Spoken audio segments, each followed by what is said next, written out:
Good evening, everyone. We are moments away from getting started. I'll take this moment to see if we can identify if you logged in with and your username says iPhone. Could you unmute yourself and let us know who you are so that we can rename you and properly document you in the attendance?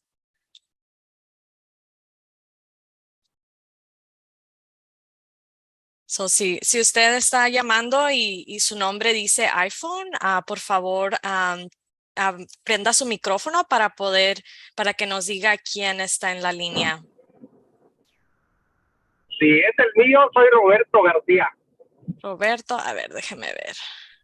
O usted sí está, su nombre sí está correcto. Estamos buscando a otra persona que dice iPhone. Muchas gracias, Okay. Roberto.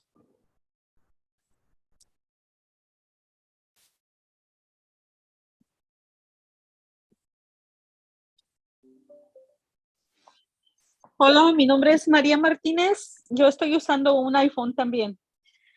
Muchas gracias, María. Vamos a cambiar su nombre. Gracias por estar con nosotros. Sí, de nada.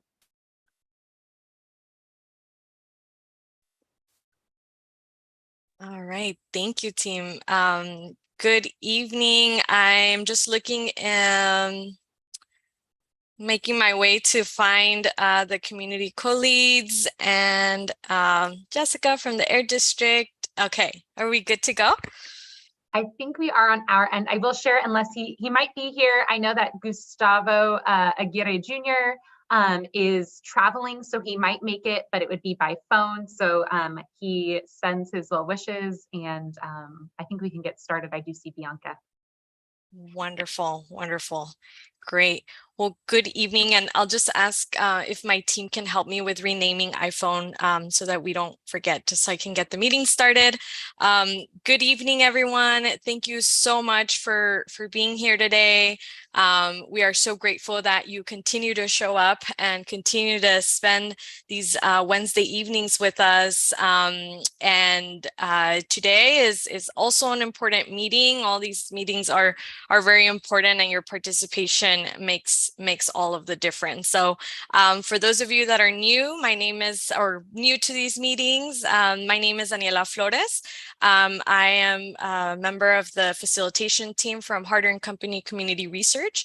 I'm also joined by Dr. Amy Ramos, who will be joining in a couple minutes. And then we're also joined by Dr. Gemma Cardona. If you experience any technical difficulties, feel free to send them a direct message and they'll be able to support you. There will be supporting with the attendance and taking some notes and taking those action items that are really important for us to track. And I will, as usual, I'm just displaying a couple housekeeping slides before we get this meeting started. As most of you have already done and supported with this, we're just ask everyone to rename themselves if you're able to make sure that you state if you're a CSC member and if you're a resident, just so that we can mark you present for the attendance. So we just ask anyone that's joining from any agency to also add to rename themselves to include the affiliation or the acronym of your organization. And the Air District teams and Harder teams support it with renaming anyone that needs that support. If you are joining us where multiple people are behind the screen, and even if your camera is on or off, we just ask that if you can just either send us a message to the chat to let us know who's all with you, or rename yourself to include every person that is in your household or in your joining you in the same space. As usual, we accommodate interpretation, and we are so grateful for Linguistica, who is taking this on. The instructions are here. As usual, we ask everyone to make sure that you select the language. It's especially important today, especially because we'll be doing something a little bit different, as you'll see in a few minutes. But we ask that if you're an English speaker and you want to hear the meeting in English, we ask that you go into the menu bar, similar where you would find the chat, you select interpretation, it's a symbol with the globe, and we ask that you choose English when it prompts you the two different languages. If you're calling in from the phone, on the bottom left of the slide shows you what the menu looks like. There are 3 dots and it says more. We ask that you select that, and that when you're prompted with the menu, that you select language interpretation, and again select the appropriate language, whether that's English or if you're more comfortable in Spanish. And I will turn it over to Tania from the Lingüística team to share these same instructions in Spanish. Thank you, Daniela. Buenas tardes a todos, bienvenidos. Como siempre, estamos proveyendo el servicio de interpretación simultánea al español para esta junta. Si usted desea escuchar la junta completamente en español y ingresó con una computadora, en el menú de abajo va a haber un icono de un mundo. Por favor, seleccione donde dice español. Si usted ingresó con un teléfono móvil o con una tableta, sus opciones son un poco diferentes. Va a tocar su pantalla, va a buscar los 3 puntitos donde dice más o more. Va a seleccionar donde dice interpretación de idioma o language interpretation. Después va a seleccionar español. Y por último, es muy importante que seleccione el botón que dice done, listo o finalizado, para que pueda escuchar la junta en español. Y también lo invitamos, si desea, silenciar el audio original para que no escuche 2 voces a la vez. Thank you very much, Daniela. You can add me now. Thank you so much for that, Tania. I will go ahead and add you to the interpretation, and I will display this for a moment while I do that.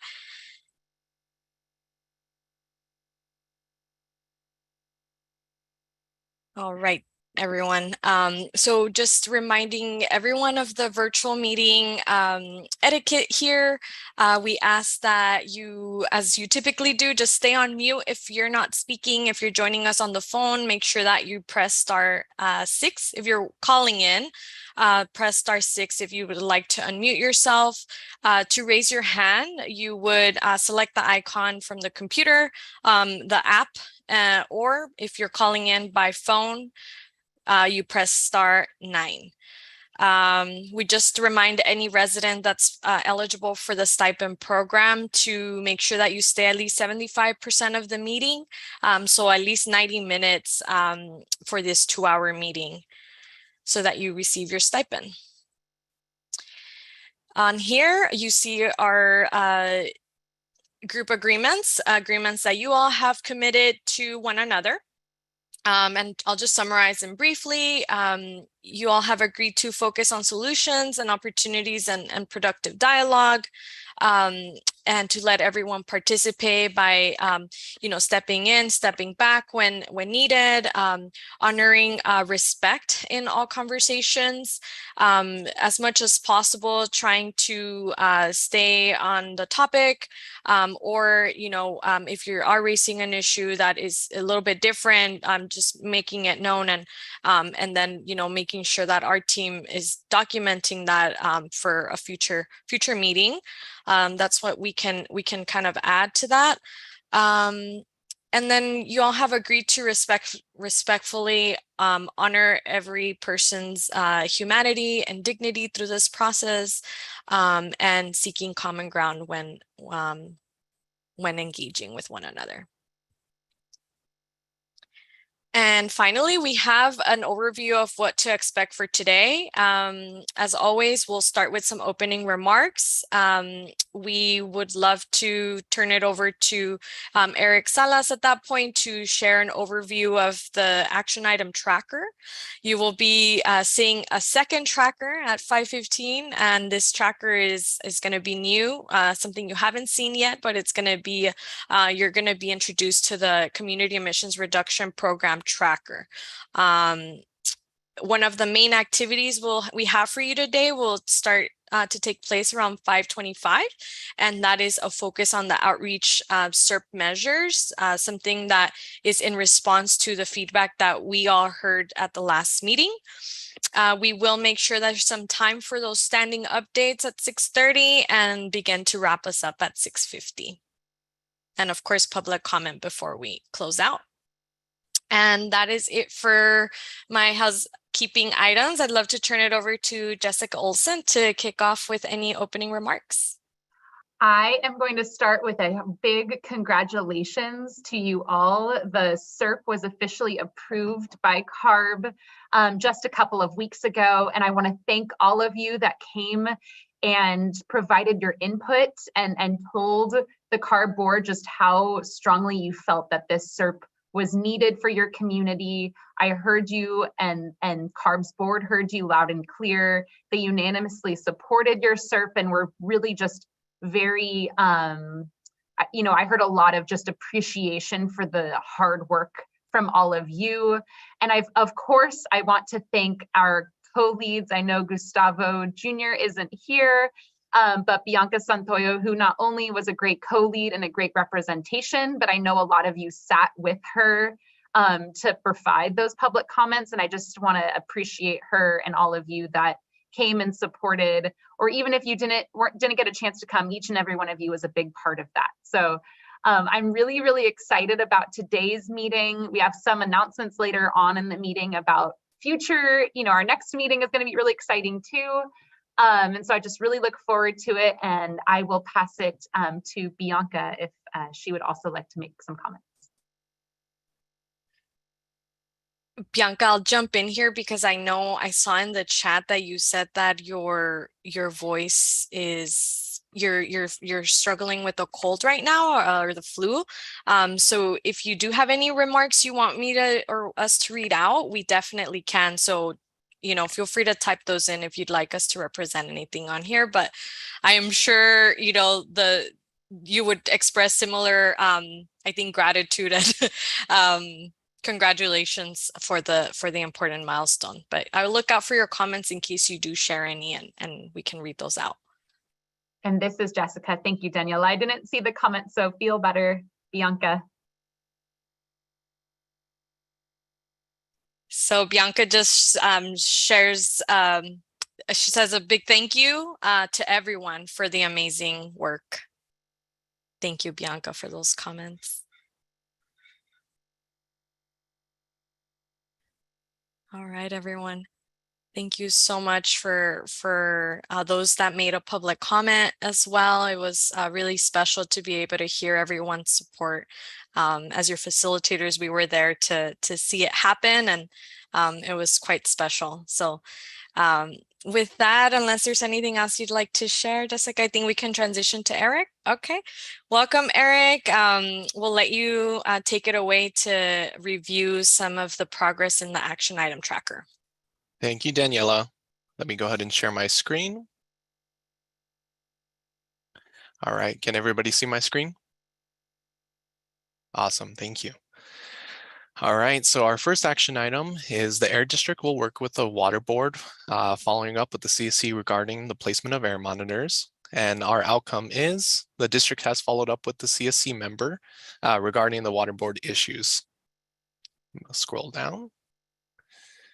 And our next action item is the Air District and the CSC will continue. I'm sorry to interrupt, but we are looking also your like small pages. I don't know if you can just show the one page. Yes, this is Jessica. Eric, yeah, if you just make your the sidebar, if you just close that, the little sandwich up on the upper left, you click on that. Oh, perfect. Is that better, Thank you. Sure. Thank you so much for that. Alrighty, our next item is the Air District and the CSC will continue an in-depth discussion on outreach and prioritization. So here we are in today's meeting, gonna discuss the outreach and the SERP items, and then the district has some exciting news about our next meeting for the prioritization of the SERP. And then our next item is after the October meeting, the CSC members are invited to attend an optional agenda setting meeting and date to be announced. And we're going to have announcements of that today. And then we're going to update you all on the next year's agenda setting meetings. All right, going to scroll down to our completed section. Alrighty, the Air District will ensure the Spanish SERP cover page has been updated. So we already have posted that on our website, and I'll go ahead and drop a link to that after I'm done reading the outcomes. And our final item, the CSCs, our members are invited to attend the October 13th CAR board meeting. And as you all know, as just announced, that the CAR board meeting has passed. And I'll go ahead and post the link to the approval and some of the notes that CARB has posted. Thank you all. And I'll go ahead and throw this back to Harder. Thank you so much, Eric. CSC members, just want to pause briefly to see if there's any, as you know, these trackers, we want to make sure that they are representative of what you understood happened at these meetings and the kind of updates that you're receiving. So did want to create space in case anyone had any questions or clarifications. One more time, I know it takes a moment to process all the information that we just received. So I'm going to just pause for a moment and give us all a moment to process in case any other questions come up. Gustavo Aguirre. Yeah, I know that I think this is the first time here with this form, but for the future, can you send that form also with the agenda so we have time to review it and maybe, maybe able to make comments if needed? Daniela, this is Jessica. I can help answer that. So certainly we have, so the action item tracker, it won't be as up to date if we send it a week ahead of time. So just a little bit, just sometimes, like for example, today, some of the action items were completed just this morning. But we're certainly happy to send something out ahead of time, knowing it will be a little bit out of date. What we will be sending, no matter what, is what I'm about to share, which is the SERP tracker, which is different than the action item tracker. The action item tracker is really to serve this meeting and just track kind of next steps as we start the meeting. But we're happy to send both, just knowing that the SERP tracker that I will share with you on my screen in a moment is 100% going to be sent out to you ahead of time. And we can send the action item tracker knowing it might be a little behind by the time we get to the meeting. Thank you.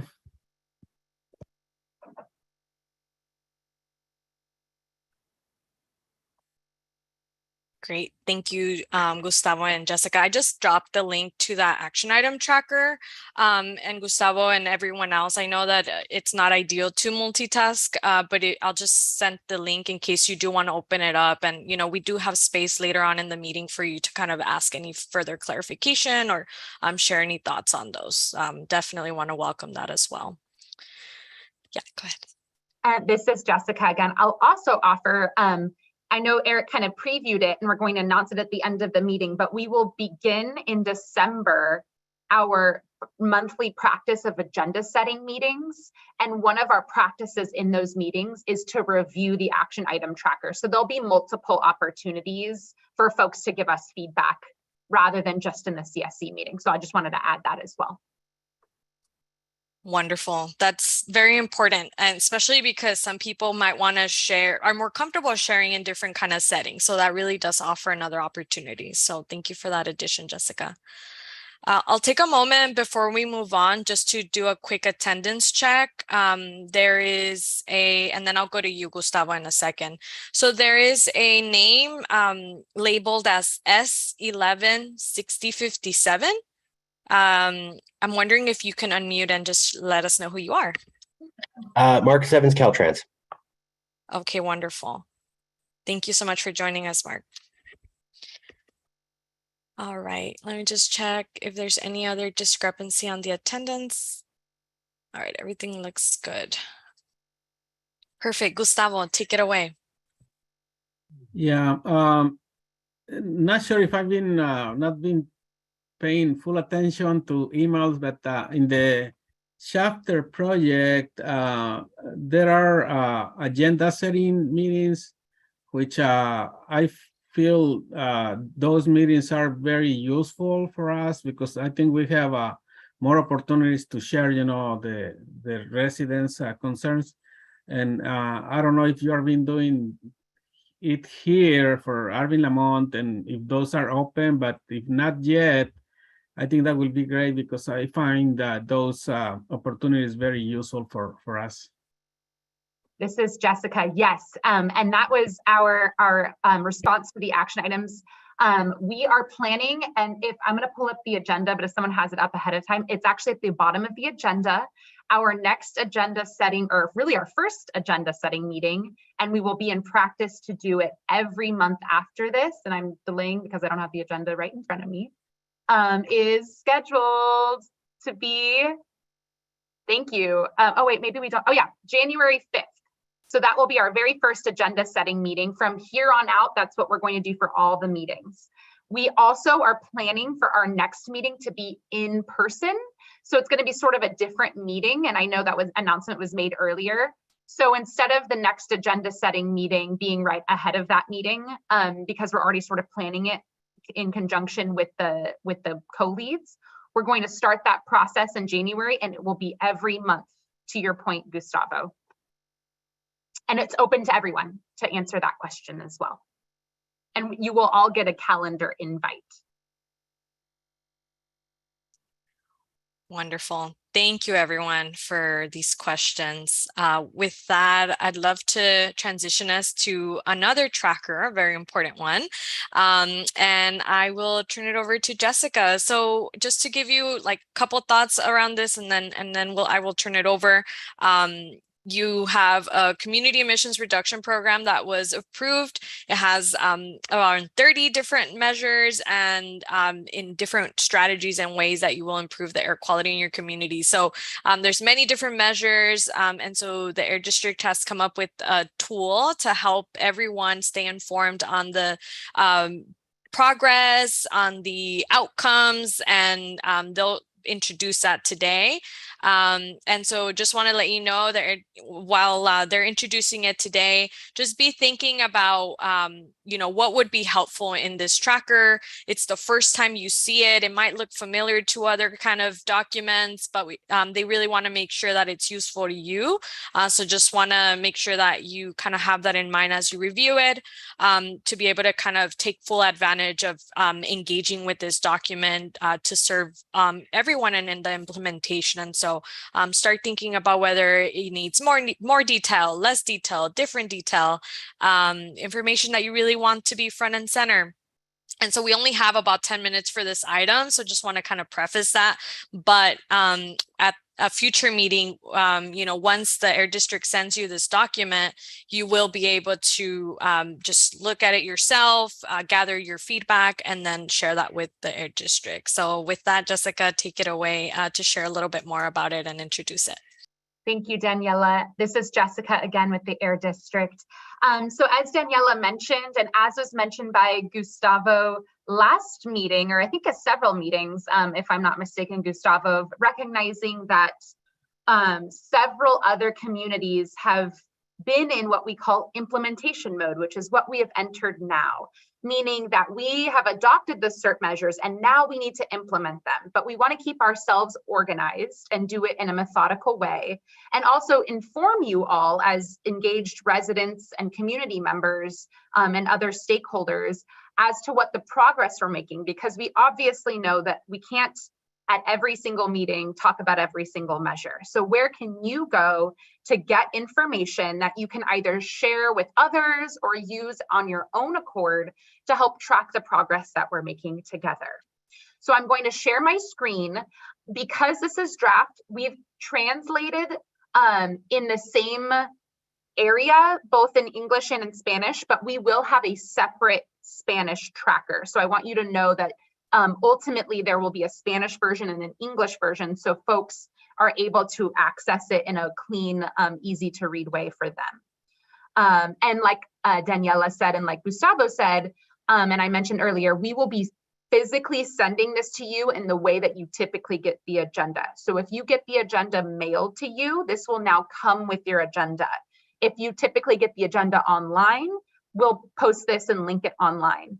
That said, as I'm sharing this and you're like, I would like the agenda mailed to me, put something in the chat and let us know and we'll add you to that list. I'm going to share my screen and walk you through this. As Daniela said, this is not to spend a lot of time. It's more to introduce to you, but we're happy to take feedback now and as we move forward. We have changed this in each community based on feedback we get. So what you see here is across the top, I'll read these out loud so you all can hear it translated as well. But we essentially have the measures, as you know that they're numbered because you all worked really hard on the SERP, what category they are, as same categories we've been talking about, what the actual measure is called. And actually, if you click on each one of these, and in the Spanish version, when you click on it, but certainly in English as well, it will take you to the exact place in the SERP that this measure is, so you can read all the details. It will tell you a little bit about the incentives project plan, and we can talk about this in future meetings, but we talked about this a little bit last month about how there's certain projects that we need to work with CARB on. And it will also summarize the funding amount that is targeted or committed to in the SERP. And so that's all right here, if there's incentives. If there's no incentive, meaning there's not funding, but it's more like regulatory or enforcement, it will be down here. Again, this isn't in Spanish right now.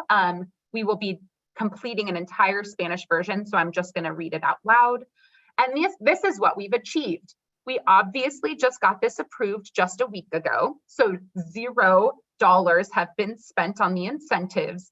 But as we start to launch these programs and work with you all based on the prioritization we've been doing, this number will start to go up as we change and as we start funding trucks or school buses or ag equipment or any of these other projects as they get approved. You will start to see money here, so you can all hold us accountable for how much we're spending.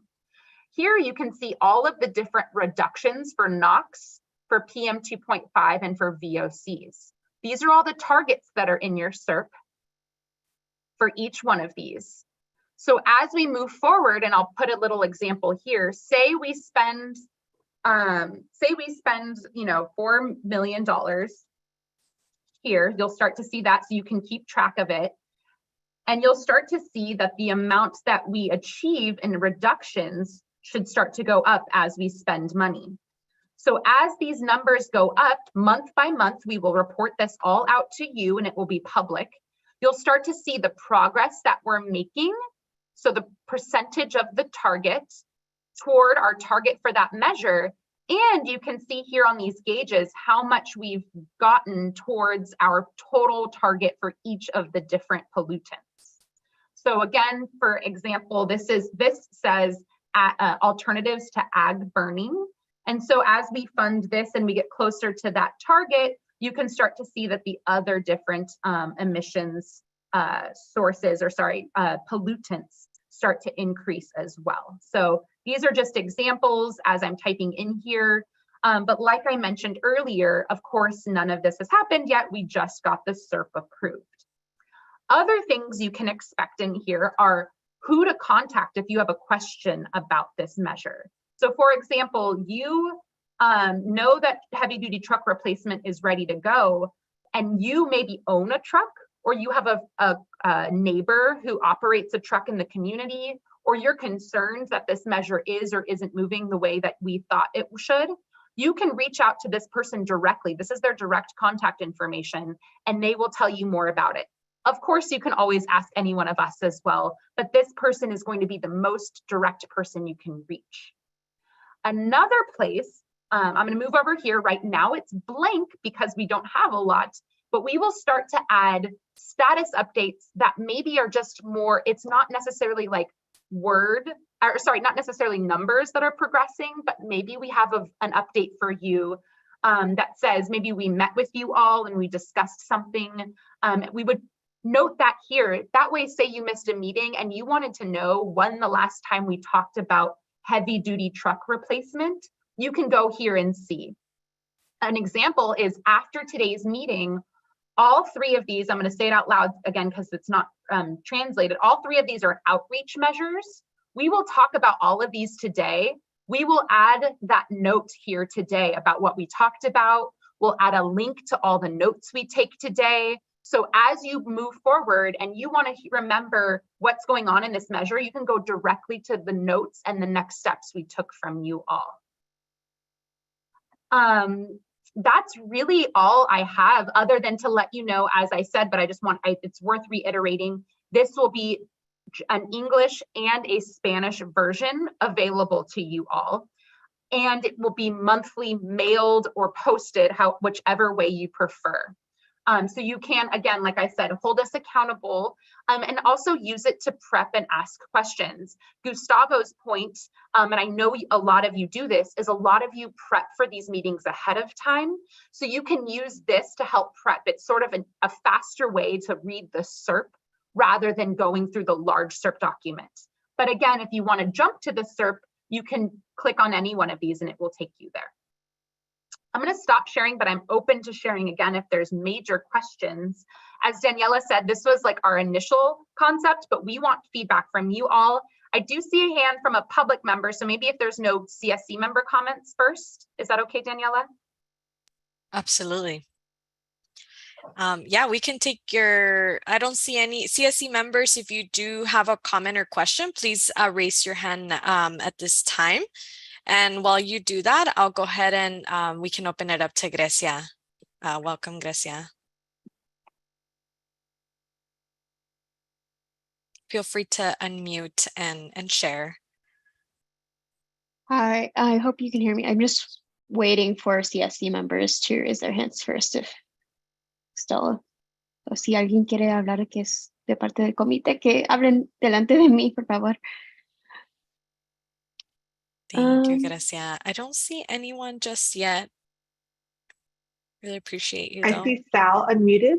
Oh, perfect. We can take a comment from Sal first. Salvador?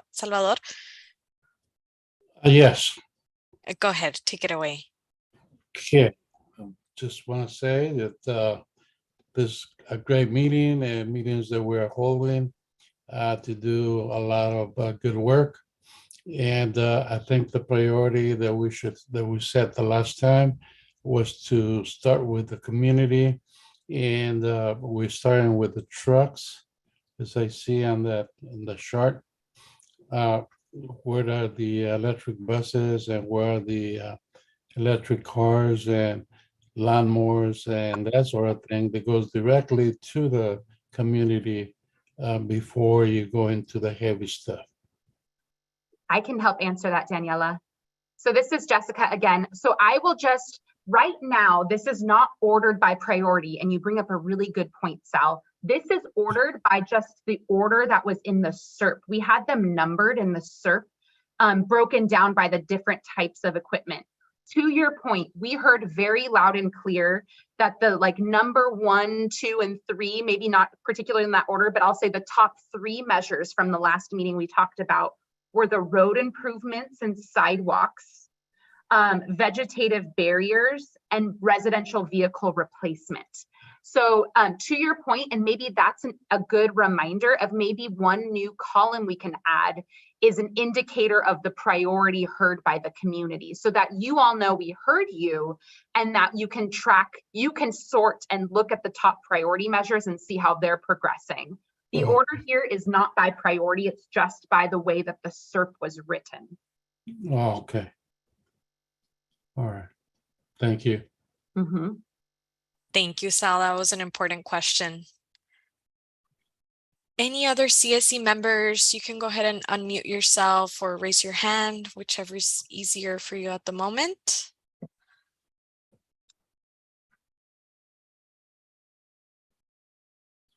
All right, giving folks a moment.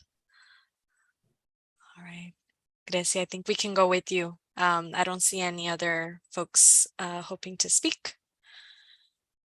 Yeah, I was curious, since I've been working with the residents and with the implementation of the SERP and Shafter, I think a question that comes up is when there's incentive funding going to the agricultural growers and farmers. I believe there was a separate tracker for how much funding was received by each person that applied.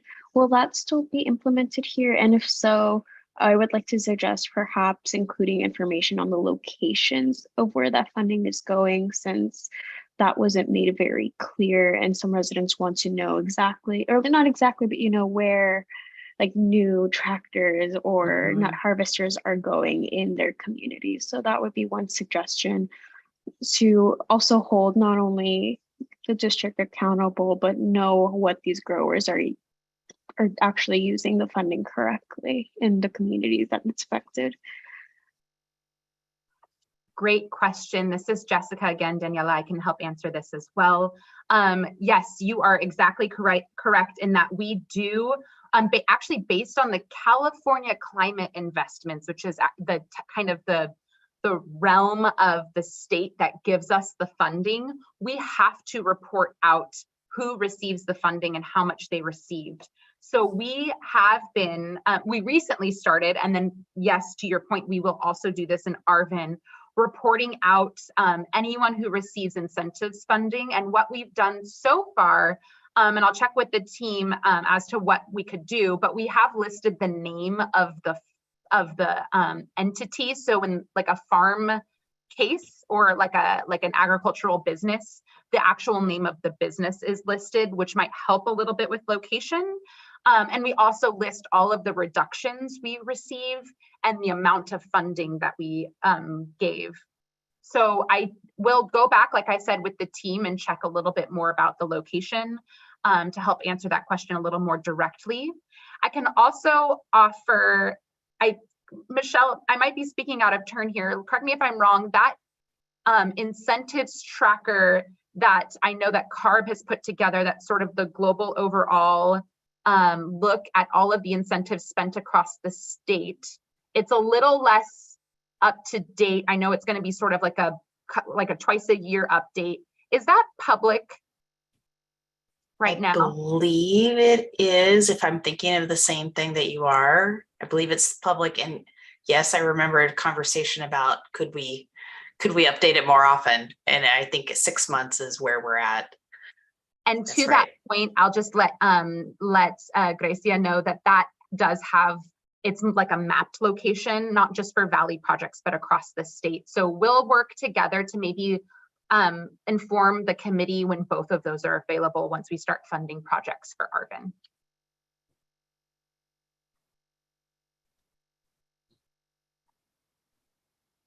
We have a question here from Bianca. Does it include the boundaries because some big growers have different location? Right now it does not. And I think depending on the type of equipment, they most likely use it at multiple locations because it's a mobile piece of equipment. But Bianca, to the both of yours and Gracia's questions, I think we can take a look at what the data we have is. So thank you.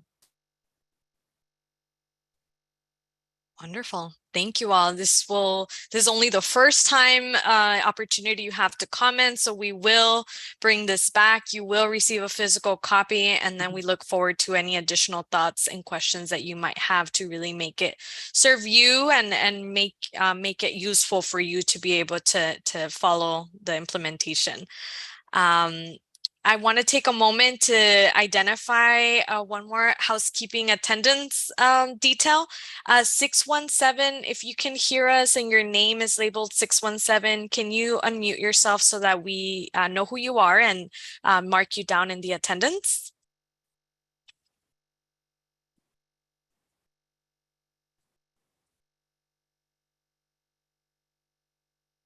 (617). If your name is 617 on the screen, please unmute yourself and let us know who you are. Just going to let you know, I'm going to drop a link to what I think is what you're looking for, Jess. If it's something else, let me know and I'll keep digging. All right.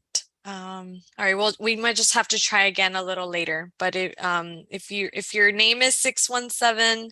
Let us know who you are if you get this message and are just kind of tied, your hands are tied, and just come back in and either type it in the chat or unmute yourself later in the meeting. Thank you all. With that, we're ready to get into our main activity.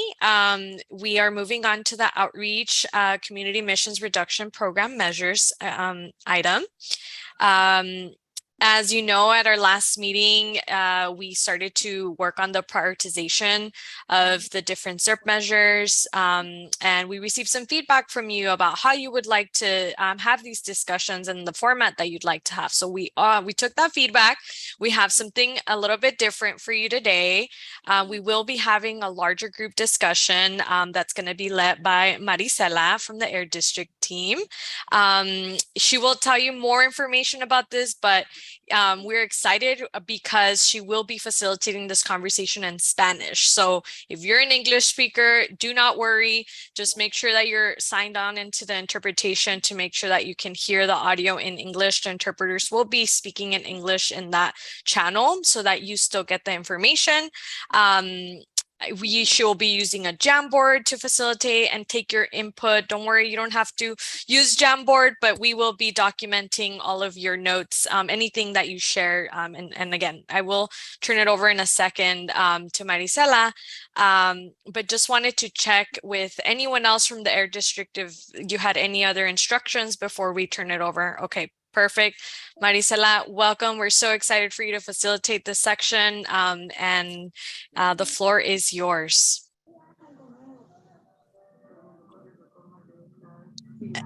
And one sec. Yes, you got it.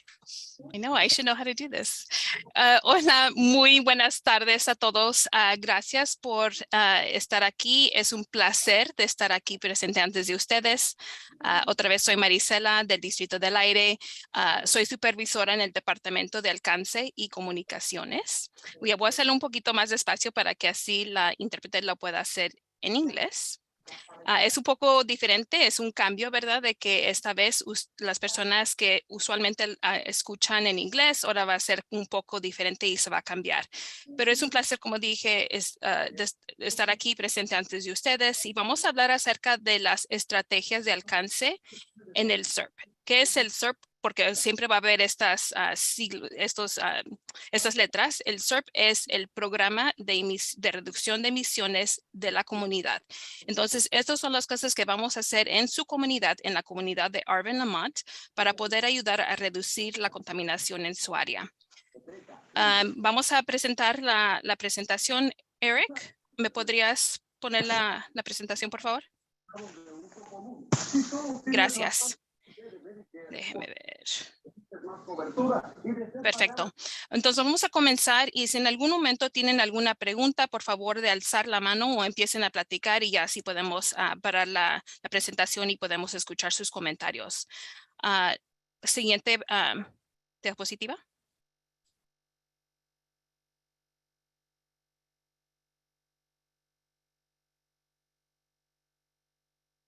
Vamos, sí, gracias, Eric. Ok, vamos a comenzar con creo que va a ser, perfecto. ¿Cómo vamos a aumentar la conciencia y el conocimiento de la comunidad sobre la calidad del aire?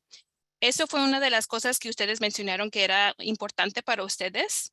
Y esas son algunas de las cosas que nosotros ya hemos hecho en otras comunidades, pero también queremos saber qué ideas tienen ustedes en qué podemos ayudar a mejorar esto, ¿verdad? En su comunidad de ustedes. En el pasado hemos hecho reuniones comunitarias, entonces vamos a sus comunidades y hacemos presentaciones, hablamos con diferentes grupos, pero esa es una de las maneras. Otra manera es de que también tenemos carteles, los carteles en las carreteras y también anuncios locales en los periódicos o a veces tenemos se le dicen carteles posters que a veces ponen en las tiendas o en los mercados locales para poder anunciar la información que tenemos aquí en el Distrito del Aire. También tenemos folletos y videos informativos que son multilingües. Casi siempre toda la información que nosotros damos por parte de aquí del Distrito del Aire es multilingüe, ya sea que es en inglés y español, pero también incluimos el lenguaje de Hmong y Punjabi también. Dependiendo de la comunidad, también lo hacemos en otros lenguajes. También participamos, yo creo que ya lo mencioné anteriormente, pero también aparte de las reuniones locales, también participamos en diferentes eventos comunitarios, ya sea que la comunidad tenga un evento donde están dando la comida o de servicios, una feria de salud, participamos nosotros también en esos eventos comunitarios. También a través de esto, en cómo aumentar la conciencia y el conocimiento de esta comunidad, también damos mensajes compartidos a través de la ciudad o el condado. Entonces nosotros les podemos dar información de que ellos nos muestran o que nos dan para poder enseñárselos a ustedes. Y también usamos muchas de nuestras redes sociales. Estamos en Instagram. También tenemos la página de Facebook. Entonces, de diferentes maneras, nosotros podemos enseñarles o darles diferentes mensajes a través de estas redes sociales. Next slide, Eric. Y aquí van a poder ver algunas de las imágenes de diferentes eventos donde hemos participado. Puede ver de que hay como ferias de salud. Vamos a las escuelas y estamos dando información a los padres acerca de la calidad del aire. También puede ver aquí en los eventos de Tune In, Tune Up. Eso viene siendo el evento de reparación de vehículos para que así puedan pasar el smog. También puede ver una imagen donde estamos en un grupo, ¿verdad?, de comunitario y poder hacer las presentaciones y hablar sobre esto. Y luego también puede ver que estamos en un evento dando más información a los diferentes participantes. Y parece que a lo mejor posiblemente haya una pregunta. ¿No? Era Okay. Roberto. Y en este momento pues puedo abrirlo para que me puedan hacer alguna sugerencia en qué es lo que podemos, en qué otros eventos ustedes quisieran que nosotros participáramos, o hay alguna estación de radio o canal de la televisión que que ustedes escuchan en esa área. A lo mejor hay un periódico local que a nosotros a lo mejor no sabemos en este momento. Pero ¿cómo podemos dar más información a esta comunidad? ¿Tienen alguna idea?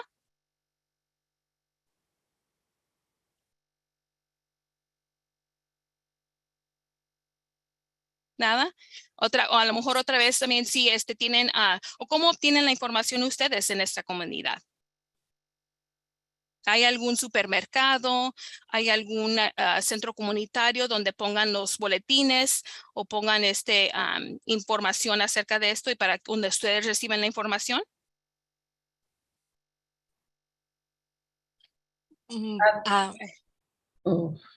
Sí, diga, Joana. A veces en las escuelas dan información. Podían dejar boletines en las escuelas, pues es donde están todos nuestros hijos. Y ahí podía venir directamente a nosotros, porque nosotros siempre chequeamos los papeleos de los niños. Entonces, ¿a través de la escuela? Sí. Perfecto. Y así dándole como en los folletos, como está viendo aquí en los eventos donde dábamos a los que estaban llegando a dejar los niños. Sí. Okay, perfecto. Y creo que mis compañeros están mostrando o agarrando la información y están tomando notas. ¿Alguna otra parte de lo que ha mencionado Joana? ¿Qué otra manera podemos comunicarnos con esta comunidad? ¿Un canal aparte de Univisión? ¿Qué otras cosas podemos o comunicarnos?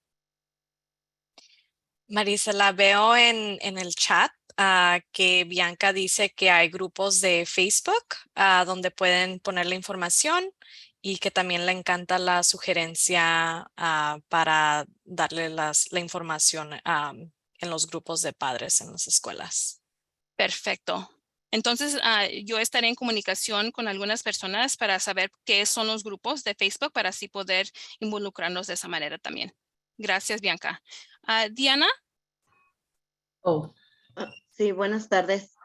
Aquí en la comunidad de Lamont hay a veces ferias de salud. Los hace el Family Resource Center de aquí de Lamont. Ellos los hacen como mañana, pues ya es muy tarde, ¿verdad? Es muy pronto. Mañana va a estar el Harvest Festival. Es donde cada año lo hacen aquí en Lamont, nada más que por lo del COVID, pues había parado. Aquí en Lamont creo que serían unas muy buenas opciones. Buscar como en el Centro de Recursos de Familias, donde hay más eventos. A veces dan comida y a veces ahí están repartiendo folletos también. El Chamber of Commerce es el que hace la repartición de comida una vez al mes. Perfecto. ¿Y este es para la comunidad, dijo, de Lamont? Sí. Perfecto. Muchas gracias por esa sugerencia. Pues en el canal 17 también informan de todo. Canal 17. ¿Y ese viene siendo Telemundo o Telefutura o Es Telemundo. Telemundo? Perfecto, gracias. Marisela, oh, perdón.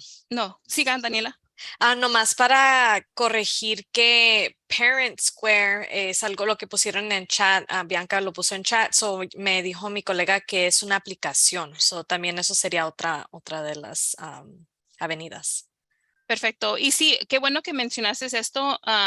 Creo que si dijiste que era Bianca. Sí, hay muchas diferentes también aplicaciones que diferentes escuelas utilizan. Y si alguna otra escuela ahorita que ustedes sepan, sé que hay Parent Square, hay Dojo. Si tienen alguna otra que ustedes sepan, por favor, déjenos saber así para poder buscar la forma de poder comunicarnos con ellos para así poder enviar la información con ustedes, con los padres. También veo otro comentario de Christine Viterdelli y dice, so Arvin, estoy en el canal de español, lo voy a traducir. So el distrito de escolar de Arvin puede también distribuir los folletos a los niños para que se lo lleven a casa, so si les dan folletos imprimidos. Perfecto. Gracias, Daniela. Y parece que veo la mano de Gustavo. Gustavo, ¿tiene alguna sugerencia? Sí, en cuestión de la radio, creo que Radio Bilingüe y Radio Campesina son dos de las más escuchadas aquí en el Valle, entonces serían unas buenas opciones. Perfecto. Estas sí parece que las hemos tenido en la lista, especialmente porque sabemos que a veces las familias escuchan la radio un poco más que a veces viendo la televisión, porque ya sé que tenemos la música prendida para poder hacer el quehacer de la casa o estamos trabajando. Su buena idea de incluir a Radio Bilingüe y a Radio Campesina. Gracias, Gustavo. Déjeme, ¿cómo quiero opinar? Yo digo que la opción del distrito escolar es la mejor porque todo lo demás va a costar dinero, lo que es la tele y los radios cobran. Y las escuelas por repartir los boletines no creo que vayan a cobrar nada y pues es todo como si fuera en Arvin, va la comunicación para todos los de Arvin porque nuestros hijos van a las escuelas de edad y en Lamont igual sería lo más económico, yo creo que lo más económico y lo mejor para que llegue la información a Arvin y Lamont. Perfecto.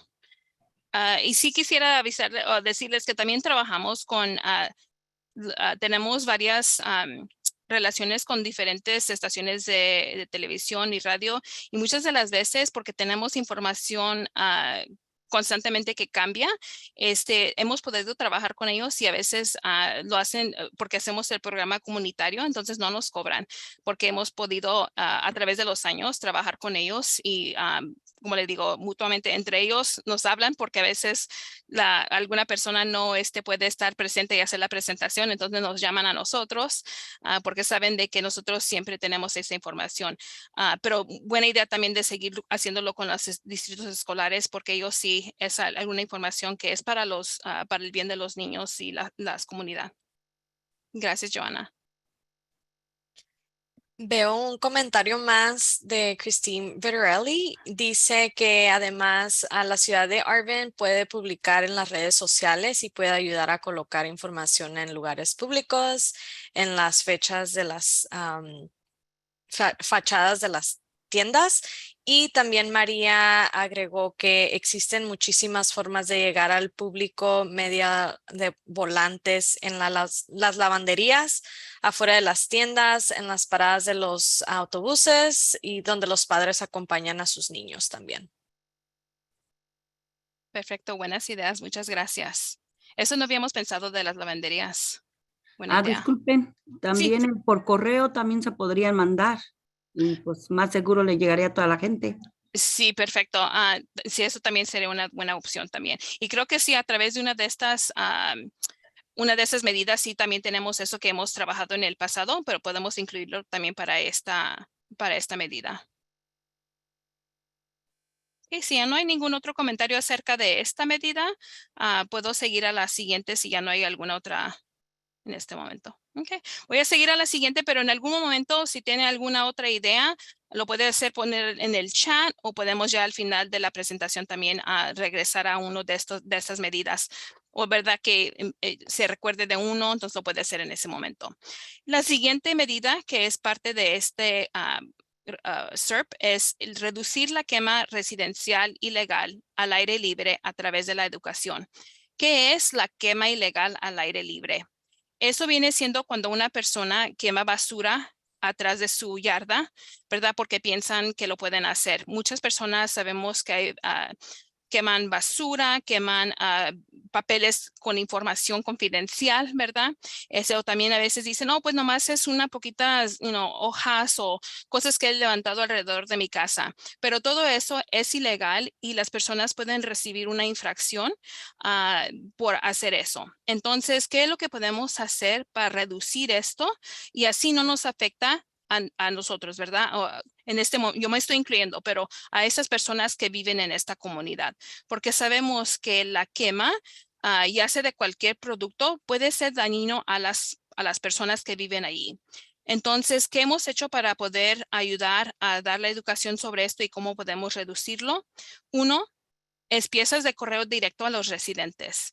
Hemos enviado información directamente a estos residentes para que ellos sepan que no se debe de hacer en esta comunidad. Otras cosas, como les mencioné anteriormente, carteles y anuncios locales para que así sepan, ¿verdad? Y estén informados. También hemos hecho talleres públicos. También hay folletos y videos informativos multilingües. Ya habíamos hablado también eso un poquito anteriormente en la otra medida. Y también mensajes de redes sociales. Y también podemos mandar esta información. Y a la siguiente diapositiva, Eric, si puedes hacerlo a la siguiente, voy a mostrar algunas de esas imágenes de qué es lo que hemos enviado anteriormente. Aquí, este es un cartel que hemos puesto en la comunidad de Shafter y en otras comunidades anteriormente y dice: proteja nuestro aire. Quemar basura es contra la ley. En inglés dice lo mismo, pero esto estamos mostrando el barril porque sabemos que la quema ilegal es perjudicial a la salud, pero también sabemos que estos barriles anteriormente muchas de las veces tienen petróleo. Entonces, si usted está quemando adentro de estos barriles, otra vez va a ser muy perjudicial a ustedes, las personas que lo están quemando, y a las personas, a los vecinos alrededor, ¿verdad?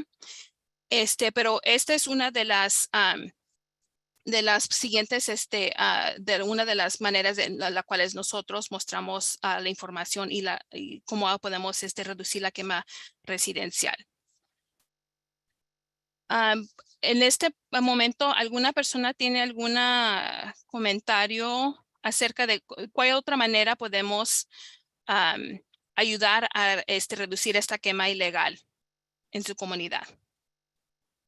Una opinión rápido, el cartel que enseñaron se me hace perfecto, está muy bonito, estaría perfecto para la entrada de Arvin, como a la entrada de la ciudad, por ahí pasan todos los carros, como donde está el semáforo ahí en la 7-Eleven, para la entrada de Arvin estaría perfecto. Y en Lamont deberían de hacer lo mismo, un cartel grande de ese.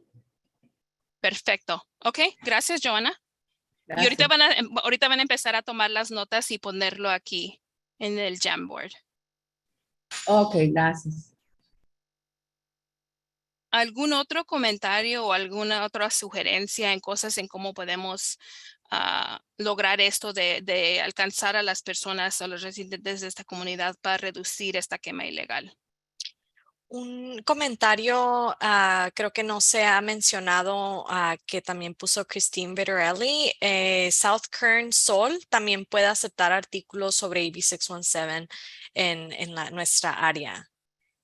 Y otro comentario de Bianca preguntando dónde se puede reportar las quemas ilegales. Perfecto, sí podemos, ahorita voy a buscar el número de teléfono y ponerlo en el chat, o también si me lo pueden, ahorita lo voy a buscar y voy a ponerlo aquí, pero sí, buenas ideas. Entonces, ¿alguna otra cosa que también quisiera? Parece que Jesús tiene la mano alzada. ¿Jesús? Sí, sobre esta pregunta, ¿sería como un billboard? Sí, es un billboard, pero también puede ser de otras maneras, no simplemente un billboard, puede ser ¿qué otras cosas podemos hacer? Pero la imagen que usted vio ahorita sí es un billboard, pero hay otras cosas que ustedes gustarían que nosotros enviáramos o compartiéramos. Sí, creo que sería bien si había un número donde podemos llamar a anónimo a reportar. Y también si el billboard incluye las finas, ¿qué cantidad sería? Porque yo sé que si hay riesgo de perder dinero, pues sí, pues para mí me espanta mucho. Sí, no es muy cierto las multas, ¿verdad? Porque a veces Ay. eso sí nos puede costar un poquito más y a veces la realidad es que muchas personas a veces no saben de que hay multas asociadas con esto. Ujú. Y luego nomás una sugerencia sobre la pregunta anterior. El desfile va a venir en diciembre y pues teniendo un vehículo que maneja con información y tener gente distribuyendo los volantes o los flyers, sería una idea como... Perfecto. ¿Y ese desfile es ahí en Arvin o en la comunidad de Lamont? Hay uno en Arvin y otro en Lamont. Oh, perfecto. Ok. Y ahorita nomás quisiera hacer como una pregunta. ¿Ustedes ven que esto sucede en esta comunidad a menudo?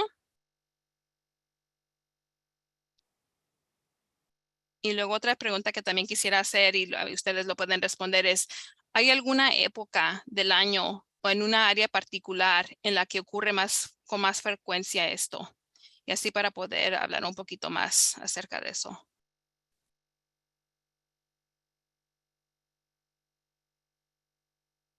Todo esto son buenas ideas que nos están proveyendo.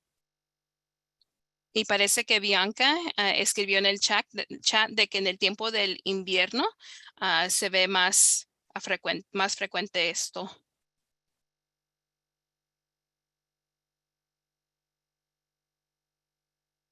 ¿Alguna otra idea que ustedes puedan dar o sugerencia, ya que están viendo aquí en el Jamboard que estamos presentando? ¿Hay alguna ya de las sugerencias que han hecho ahorita en este momento? ¿Alguna otra?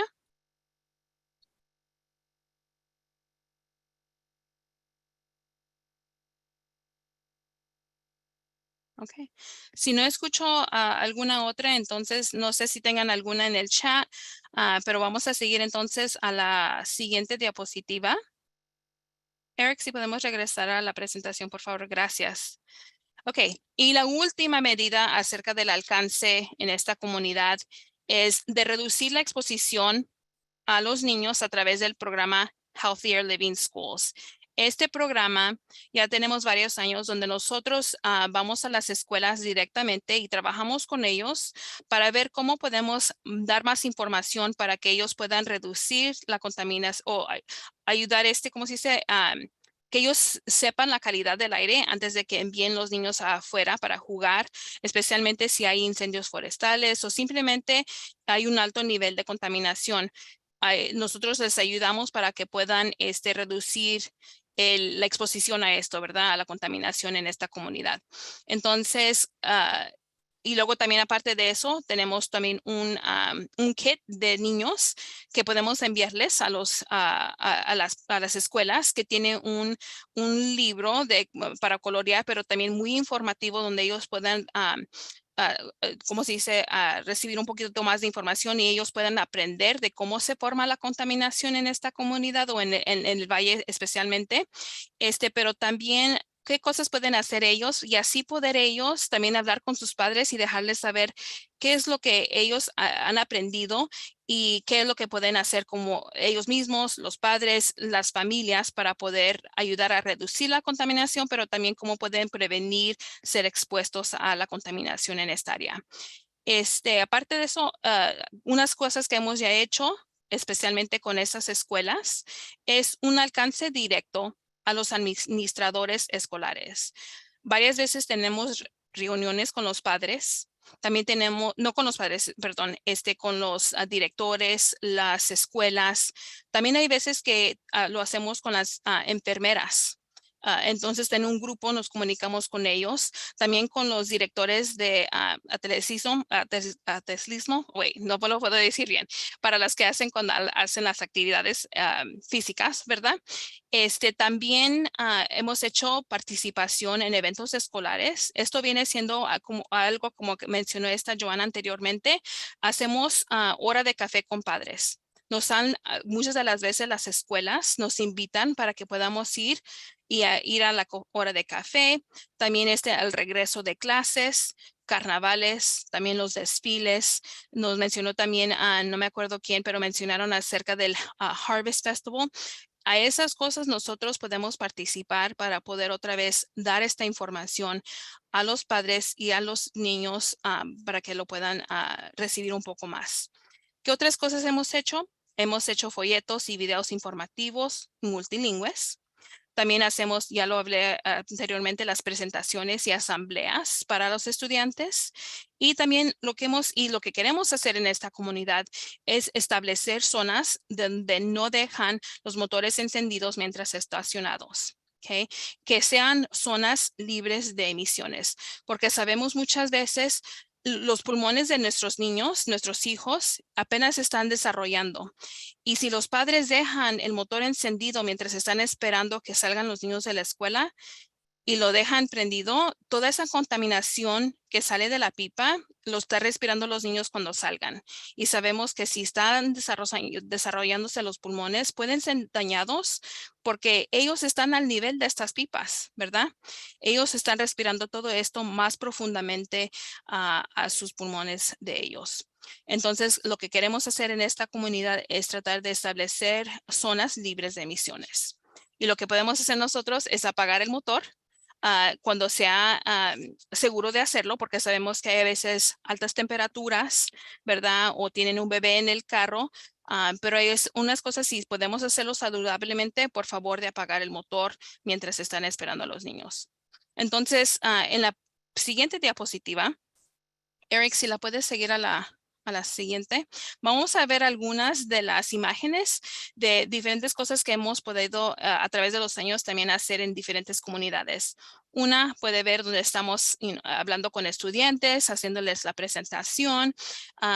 Vamos a diferentes eventos con niños y luego también pueden ver los señales o los letreros que mostramos en y si ustedes a lo mejor en la escuela donde van y dejan a sus niños, pueden ver los letreros que están en la foto o en la imagen en medio, donde dice que por favor apaguen el motor para que así los niños no estén respirando la contaminación. Y luego las imágenes de Healthy Air Heroes o los héroes de aire limpio. Esas son las imágenes del libro que les estaba mencionando que ayudan a los niños que aprendan un poquito más acerca de cómo ser héroes de la calidad del aire, ¿verdad? Para ayudarnos a reducir la contaminación.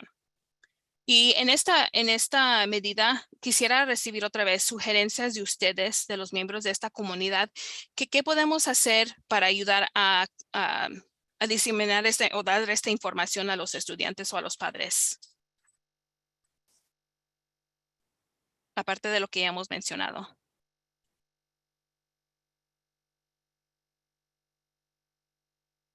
Y si no tiene alguna persona algo, lo que puedo también hacer otra pregunta es, ustedes en las escuelas donde tienen a sus hijos, ¿ustedes han visto de que si hay un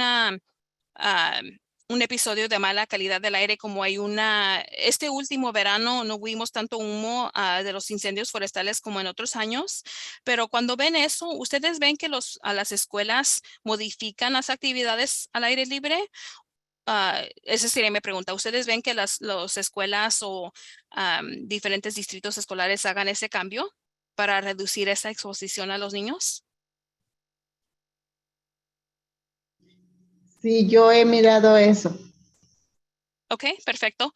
Joana, entonces usted ha visto en la escuela de su hijo, ven que reduce o trata de minimizar la exposición a los niños. Tienen colores y cuando está en rojo, que está alta la contaminación, no salen a pie.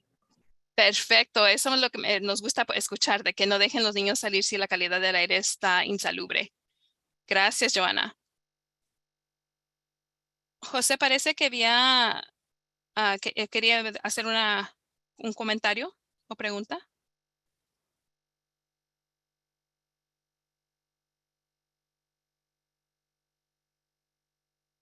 No, ok. Entonces, otra pregunta que también puedo hacer acerca de esto es, ¿alguno de ustedes es miembro de la PTA, de la Asociación de Padres y Maestros en su escuela? O si no hay una PTA en su escuela, hay otro grupo de los padres en esa escuela que nosotros podríamos participar. Y en esto veo la mano de Bianca. Bianca.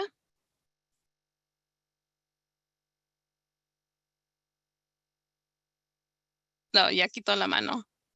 Pues Bianca, ya sé que parece que perdiste la voz. ¿Puedes ponerlo en el chat, por favor? Gracias. Y aparte de recibir esta información, ya sé que nos mencionaron acerca de la aplicación, ¿ustedes han recibido ya información del Distrito del Aire a través de las escuelas de sus niños?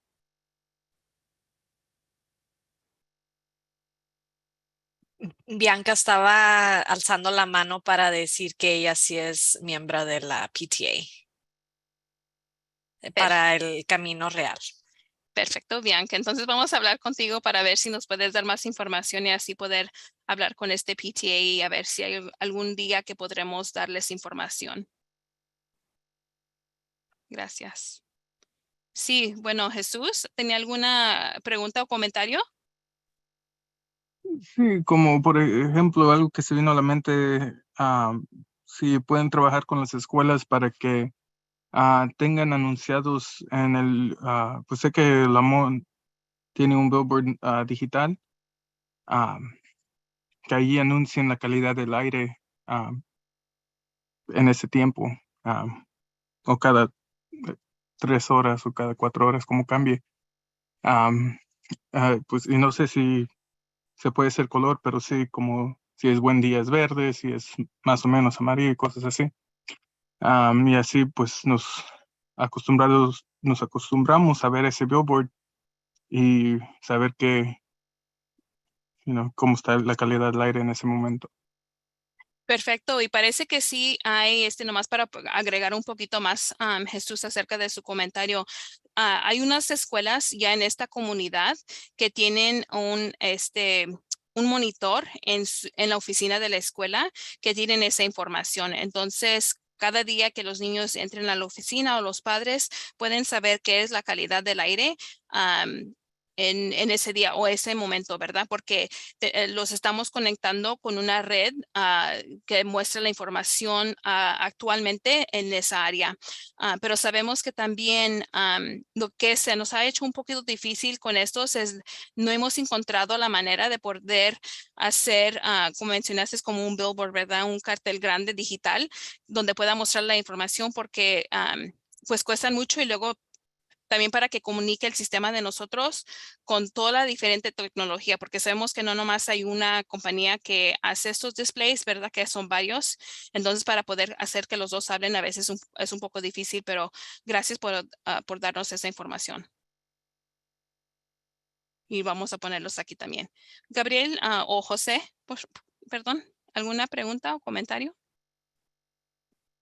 Mi comentario es que yo vivo enfrente de una escuela primaria y mi observación es que en el tiempo de verano y en el tiempo de frío, cuando los papás vienen a recoger sus niños, son a veces hasta 40 minutos antes de que los niños salen de la escuela, ellos ya están ahí estacionados en la calle con los carros prendidos. Me gustaría que se pusieran letreros en los fans de la escuela, alrededor de la escuela, como los letreros que tenían los niños: por favor, papás, apaguen sus carros porque nos están contaminando el aire que estamos respirando. Eso me gustaría a mí, porque la verdad es algo que se me hace inexplicable. ¿Por qué llegar tan temprano y tener el carro ahí prendido? Es muy cierto y eso es lo que a veces, pero es a veces también que las personas no saben, ¿verdad? De que eso lo que están haciendo en realidad está contaminando, ¿verdad? Entonces es esta educación, ¿verdad? Y como usted mencionó, poner estos letreros alrededor, no nomás en un área, sino que a lo mejor posiblemente alrededor de la fence para que así puedan ver todos, ¿verdad? Porque sí, se empiezan a formar una línea desde muy temprano para ser uno de los primeros que están levantando a los niños. Pero muy buena idea para así darles más para poder alrededor de la escuela mostrarlo. Muchas gracias. ¿Alguna otra? Y sí, me gusta también lo que ustedes han mencionado acerca de que algunos de ustedes ya saben de que porque las escuelas lo están dando, ¿verdad? O los diferentes programas o las clases como de PE, que ellos ya saben los diferentes niveles, ¿verdad?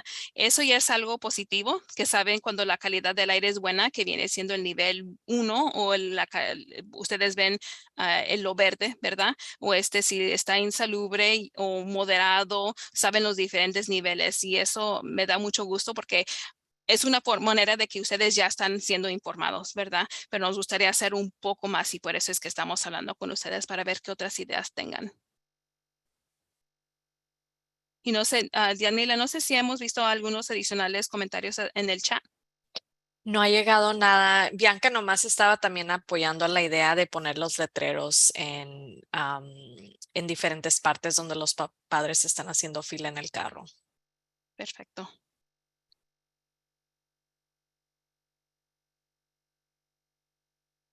Ok, entonces ahorita si no vemos algún otro comentario, quisiera pasar a la siguiente diapositiva y ya después de hacer estos últimos dos, podemos otra vez poder hablar un poquito más, pero déjenme mostrarles un video.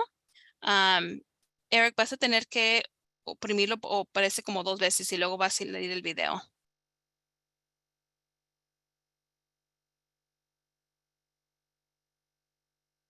Vas a tener que pararlo. Sound. You got to share your sound. Yes.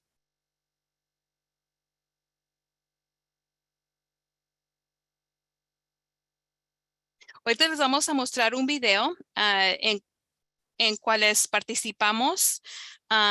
Esto fue en la comunidad de Shafter y vamos a ver, fue del intercambio de podadoras de césped, donde las personas en esta comunidad vinieron a esta ubicación y pusieron las antiguas cortadoras de zacate en su vehículo. Llegaron a nuestro evento y pudimos ponerles una nueva eléctrica en su vehículo. No sé si vamos a poder escuchar el sonido.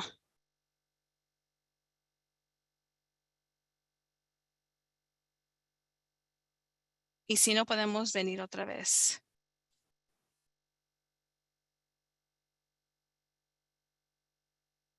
Disculpen la...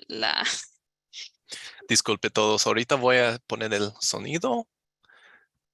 Okay, share.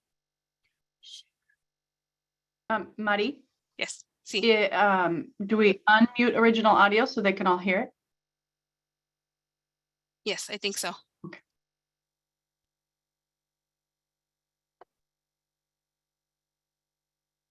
Ahorita ya estamos listos. Hey, gracias, Eric. Estamos en Shafter esta mañana en Floyd's Hardware, donde se está llevando a cabo nuestro evento de intercambio de Clean Green Yard Machine. La gente está trayendo sus antiguas cortadoras de césped de gasolina, dejándolas en nuestro desmantelador y llevándose una nueva cortadora de césped eléctrica Steel. Aquí en Shafter nos hemos estado reuniendo con los residentes durante los últimos 2 años para determinar qué medidas quieren implementar en su propia comunidad para ayudar a limpiar el aire. Pues la mayoría todo. Aparte que nos está ayudando como comunidad, está ayudando a que no haya más pollution, más contaminación aquí en la ciudad. Todo estaba fantástico, gracias por este programa.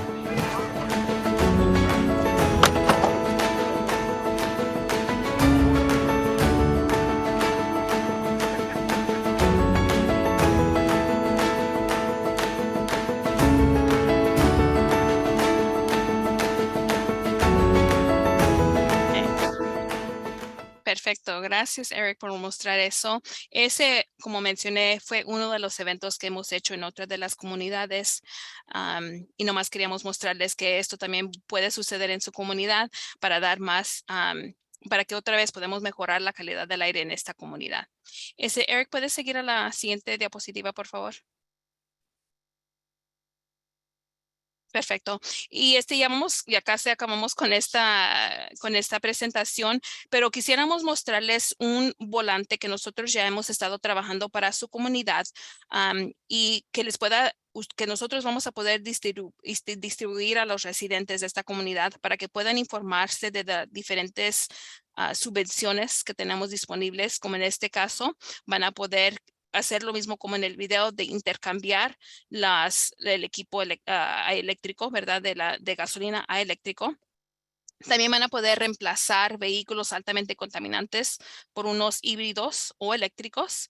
También va a haber subvenciones para la pavimentación de carreteras y carriles para las bicicletas. Estos son algunos de los que ya están disponibles para esta comunidad, pero este es el volante que estamos trabajando ahorita. Todavía es un borrador, ¿verdad? Lo estamos apenas implementando, pero queríamos mostrarlo para que ustedes así nos pudieran dar alguna sugerencia que quisieran que nosotros agregáramos o que sí ya está bien para empezar a distribuirlo a estos residentes. Nomás quiero dejar unos minutos antes de pasar a la última diapositiva si alguna persona tiene alguna pregunta o comentario.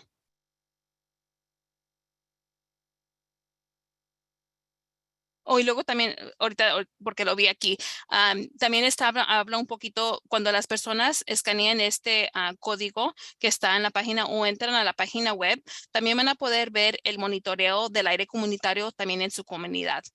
Esto les va a poder dar la información, especialmente como ya nos han dicho, en caso de que no tengamos el letrero, ¿verdad? Al entrar a la comunidad o no pueden ir a una escuela donde tenga qué es la calidad del aire en su área. Ustedes pueden entrar a este sitio web donde puedan recibir esa información de cómo está la calidad del aire en su área actualmente en ese momento. Cuando vayan, como les dije, aquí dice que el monitoreo del aire comunitario van a ir, ahorita tenemos varios diferentes ubicaciones que ya están dando la información y ustedes lo van a poder ver a través de esta página. Pero si no veo ningún otro comentario o pregunta acerca de esto, vamos a seguir perdón. Sí, Gustavo, ¿tienen alguna pregunta o sugerencia? Sí, una sugerencia. Donde está el área de la bicicleta, donde dice ¿Esta? pavimentación de carreteras y carriles para bicicleta. Yo creo que es importante que incluyan aceras o banquetas porque es una de las áreas principales que los residentes han dicho.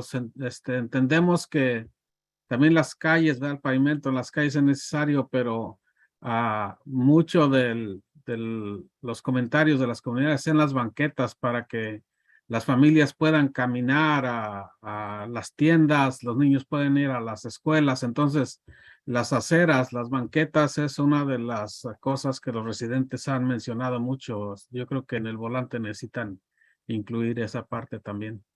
Ok, perfecto, gracias.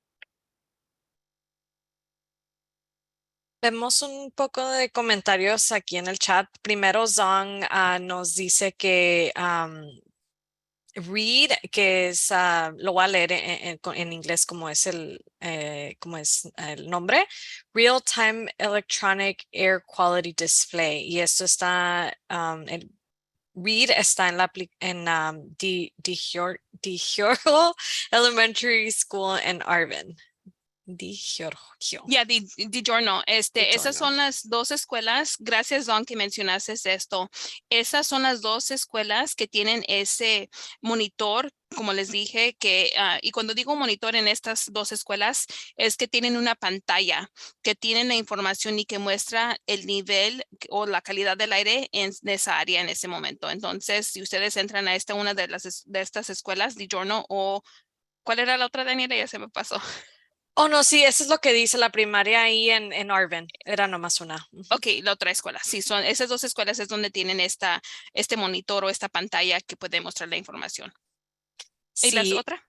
El otro comentario es que la sugerencia de Jesús de que aclaremos en el volante que Weed Patch y Hilltop, los residentes también son parte de la comunidad porque no todos van a poder tener acceso al QR code. Perfecto. Buena sugerencia. Gracias. Ok.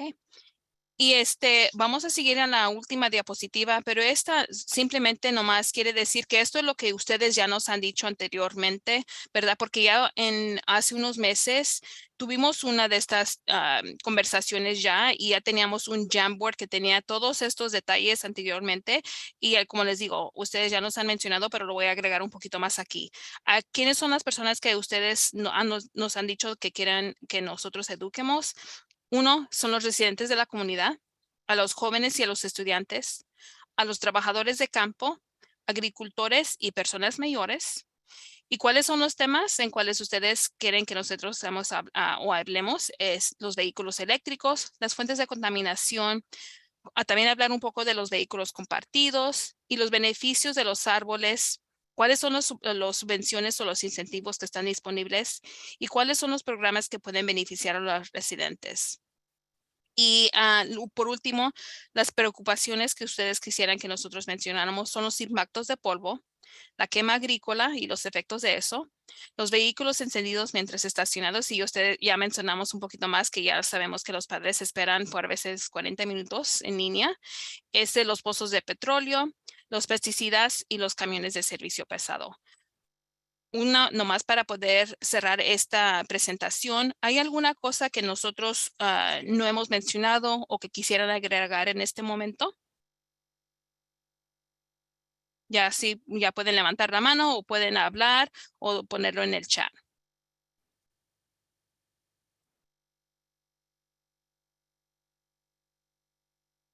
Parece que ya es todo. Pues muchas gracias a todos. Como les dije anteriormente, fue un placer de estar aquí, hacer esta presentación en español. Me da mucho gusto de verlos a todos y que han estado participando. Muchas gracias. Muchas gracias, Marisela. Le manda a mucha gente corazones y felicitaciones. All right. Me voy otra vez al inglés, pero le agradecemos mucho a Marisela. Ok. Mucho amor hacia Marisela. Bueno, okay, going back to English. So we are moving along in our agenda. Thank you everyone for participating. I think we heard from a lot of people, ideas, and really are getting more steps closer to really ensuring that the outreach is really responsive to all of your needs, your concerns, and your priorities. So thank you for that. With that, I'd love to take us on into our next agenda item that is called standing updates. And so in this is one of our newer items. We'll have an opportunity to talk about air monitoring status report, pesticide subcommittee meeting announcements, and then any other agency updates. I'm not sure who will kick off the air monitoring status update, but Jessica, I just wanted to check with you if you had anything else to share from the previous activity or otherwise give you the floor to transition us on to this next item. I will transition us. I just want to thank you all. I think there are a couple of meetings I can point to that had a lot of engagement, and this is going to rise to the top. I just really appreciate all the different voices we heard today, and thank you again to Marisela for being such a great facilitator and leader. And I just really appreciate all of the feedback we heard today too. I think our team really needed that to move forward on a lot of our measures. So with that, and I also wanted to thank our interpretation team who was at the same time live translating all of the feedback in those sticky notes so we could all see in real time all of our feedback. So thank you so much to that team as well. And yes, I'm going to transition to Chai.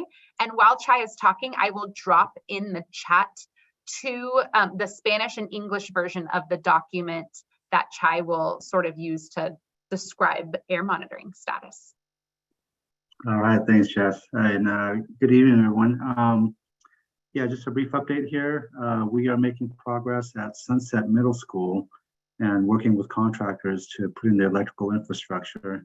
So that's the next step at Sunset Middle School. And in fact, and as far as for at City of Arvin, we will be meeting with them on Friday to review a potential site for monitoring installation. So hopefully that once we find that site, and we can start looking at potential electrical infrastructure for that as well.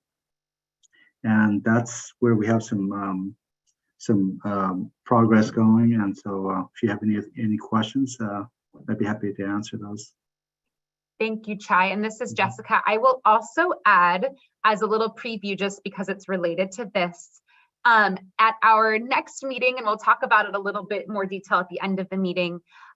We are doing it in person. I think some of us have noted that, and we've talked about it a couple of times. One of the things that we also want to get feedback on, in addition to some of the prioritization, is we will have someone from the air monitoring team, or even just from our team, with a blown up big version of this map, so you can continue to help provide feedback on locations. That was one of the asks from Bianca, one of your co-leads, that we have opportunities in person to provide feedback. So I just wanted to let you know that will be something to look forward to. All right, thanks, Jess. And just a reminder, yeah, we have 3 sites up and running, and so that's available on the website as well. So you can take a look at those in the meantime.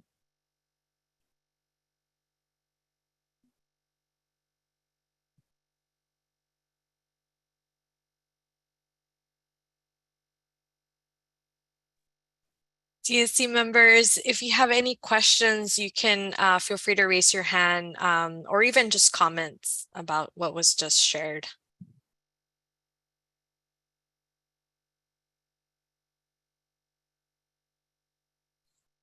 Disculpa, ¿por qué no está la escuela, la Grow Academia de Arvin? La que era Greenway antes, se llamaba Greenway, pero ahora es de la Grow Academy Arvin. ¿Por qué ella no está en la lista que tienen aquí en los monitores? So what was the name of that school again? Grow Academy Arvin. Es la que está aquí enfrente de la high school, casi pues enfrente. Era antes, antes se llamaba Greenway, pero ya le cambiaron el nombre, pero es que no la veo aquí. I don't think we ever originally had that as a list in there. I can show the screen again if or actually I know Jess had put it in there, but I can show that list again on screen here. So let me see if I can share my screen here. And Chai, this is Jessica. While you pull that up, I'm wondering if, and I'm not sure which, I know that was a group with a lot of folks, so I'm not sure who from that group just spoke, but just to address you, I believe you're talking about a location that's next to or nearby Arvin High School. Is that what you're asking? Grow Academy? Sí, es la Grow Academy. No la veo aquí en las escuelas que pusieron. Yeah, I think it may have been mentioned, but as far as the community air monitoring plan, the intent was, that was agreed by the committee, was to try to get Arvin High School if we could. And so we're still working with them on that, but it's been hard to reach one of the teachers that was mentioned. And so in the meantime, we're working with them. Ideally, if we could get Arvin High School, if not, we would try to get it at the city of Arvin. And so that's why we're working on both of those ends to get it there. And I think I recall maybe in a previous meeting after this was already set, that another potential, if we couldn't get these two, that would be another potential location. But we are getting traction moving forward with the city of Arvin, and we've already been contacted the Arvin High School. So that's where we're at right now. I'm wondering, this is Jessica again, Harder and Company, can we put as an action item for the district just to sort of as a third backup list Grow Academy, so we can keep track and note that we have heard that comment? Absolutely. Ok, gracias. Soy Elvia García. Thank you, Elvia. All right, thanks. Let me see if I can move back to my other screen now. And Chai, I don't see any other comments or questions for you. Okay, all right, thank you, everyone. For some reason, I am not able to see the other. Okay, there we go. Thank you. Thank you so much, Chai. As you know, we will continue to bring this item, and Chai will continue to be at these meetings to present the updates on the air monitoring. So if you have more questions in the future, there will be more opportunities to share those. For the next announcement, we have pesticide subcommittee meeting announcement. Thank you, Daniela. This is Jessica again. Last meeting, we recapped our pesticide subcommittee meeting, and I want to once again thank everyone who attended that meeting. We were really grateful for all the notes and feedback we took, and grateful for all of the participation. The same agency and community partners have worked with us to schedule another meeting, and you will get something in your inbox tomorrow about that meeting, but I wanted to announce today that that will be held also on a Tuesday, much like last time. It will be Tuesday, November 29th at 4 p.m. and we will send that out so you will have it on your calendar. And again, like last meeting, it will be recorded if you can't make it, and we will take notes, of course, and make that available to folks. We are going to continue to work with the sort of co-leadership group to draft those agendas, but at the next meeting, just like we finished last meeting, we will also share future agenda topics and continue to take feedback on how to draft those agendas moving forward. Are there any questions about the timing or scheduling or access to the next meeting?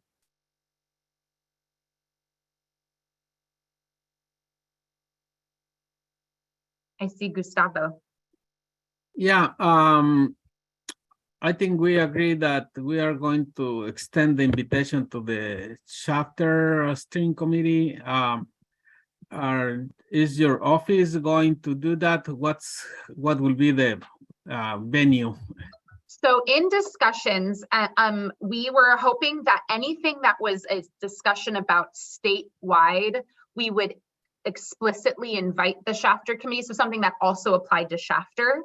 We're willing to do that, but the next meeting, one of the main topics is specifically looking at the inventory in Arvin and all of the pesticides used within the boundary. So I wonder if maybe Gustavo, we can chat or with others as needed, and see if maybe we let the Shafter folks know about the meeting, but also let them know that the meeting will be very Arvin specific in this instance, and use that to move forward. That way folks don't come to the meeting and then feel like it's not necessarily applicable. Although of course the discussions will still be relevant, it will be very Arvin specific at the next meeting. Yeah, I think if the topics on the agenda will be Arvin specific, I think that makes sense.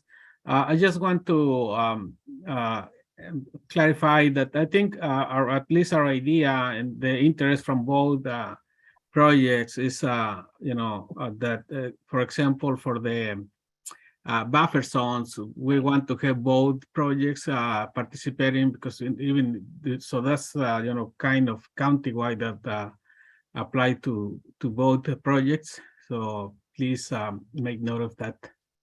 But really I think in terms of if the next meeting is just for inventory Arvin Lamont, that makes sense. I think we don't want to exhaust other people on this specific approach. Thank you. Thank you, Gustavo. And I wonder too, in that calendar of potential upcoming topics, we identify well ahead of time which ones make sense to invite Shafter, so you all know that that's still on our minds.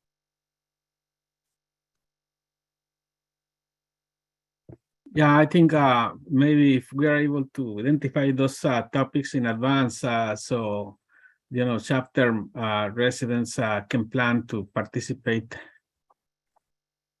Perfect. Thank you, Daniela. This is Jessica. That is all for the announcement that I had. Wonderful. We are making our way to any other agency updates.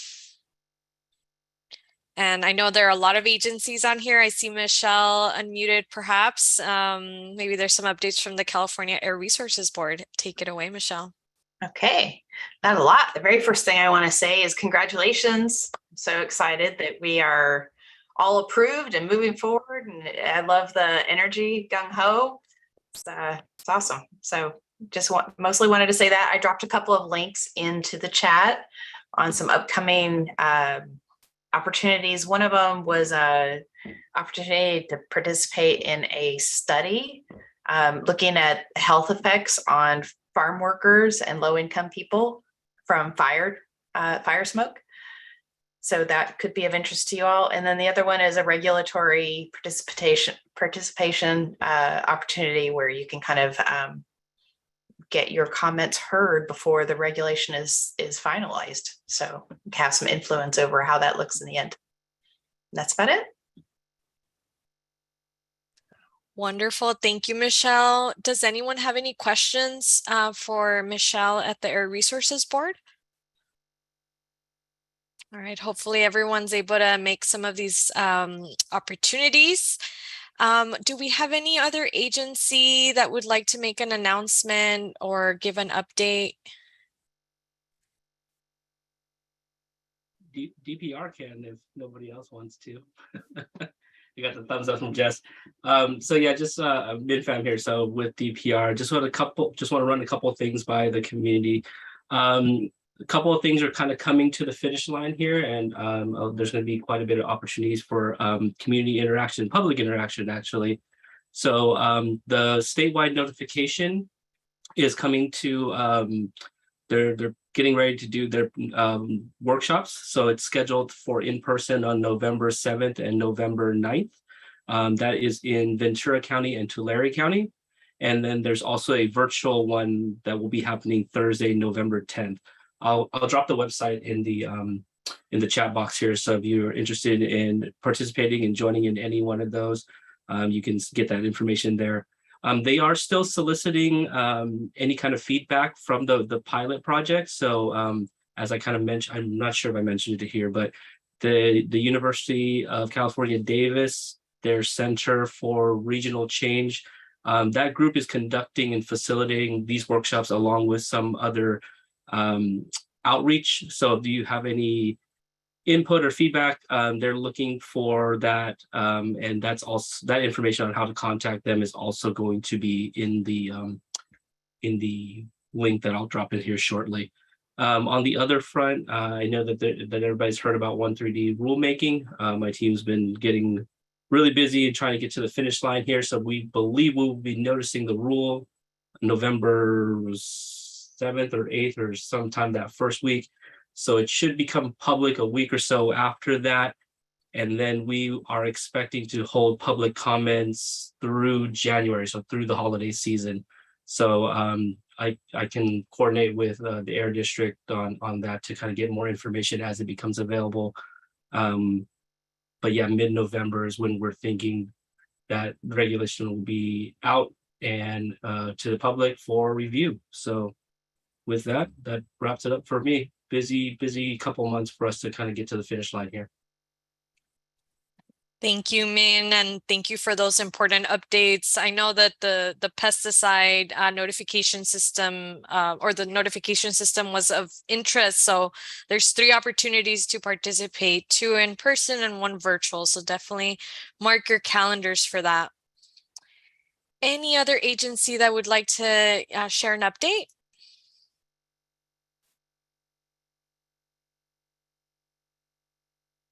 All right, so that link has been shared in the chat.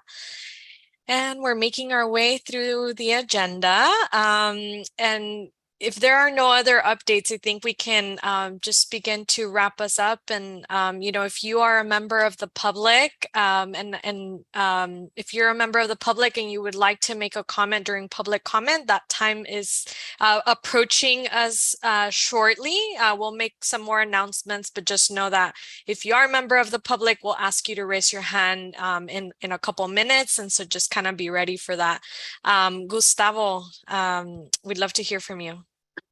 Yeah, I just want to raise this question. Yesterday, we had a prep meeting for today's meeting, and one of the steering committee member, Mario, raised a question that I think we explained it ourselves as much as possible, but I think it will be great to hear from you.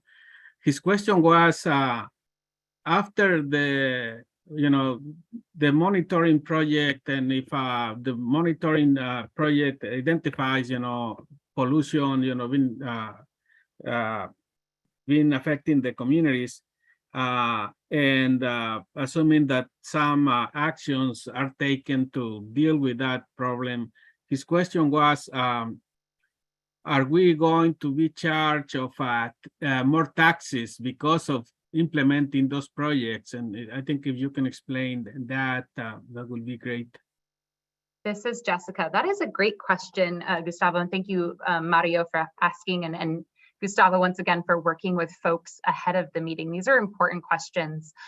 No, this has nothing, everything that we are funded by is through cap and trade. So this is actually funded through a state program that is not funded by taxes. So any and all of the work that we do through the SERPs, including the work that the district does to do the extra enforcement, to do the extra outreach, to do all of the rulemaking, all of that is funded through the money we get from the California Air Resources Board through the Cap and Trade California Climate Investments. So all of that is paid to California through cap and trade, which is like from facilities, so not from like residents. And that includes even funding like the air monitors themselves, all of that. So none of it is from taxes. Thank you. Great. Thank you for that. Maybe one of the things to also include in the outreach so that it's commonly known. I think cap and trade, speaking as a member of California, like I didn't really know what that was until I started really being more in the weeds with AB 617. So I think it's definitely something really helpful to differentiate. So thank you, everyone. Okay, wonderful. So we are coming into the point of our meeting where we start talking about the next meeting. So I will, even though we've given you a preview, I'm gonna share my screen, show you 2 important dates, and just to share with you, we mentioned the meeting in Lamont as the next meeting. As you see displayed on here, that means that in November we will not be meeting.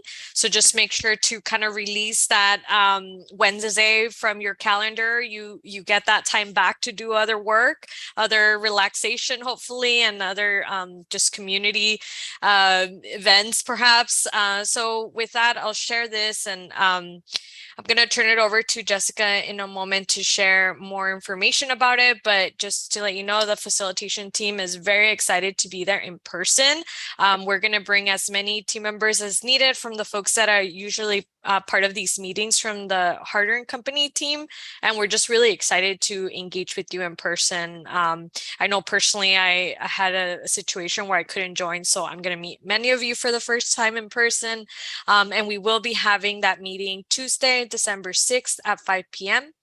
In Lamont David Head Building at the Bear Mountain Recreation Center.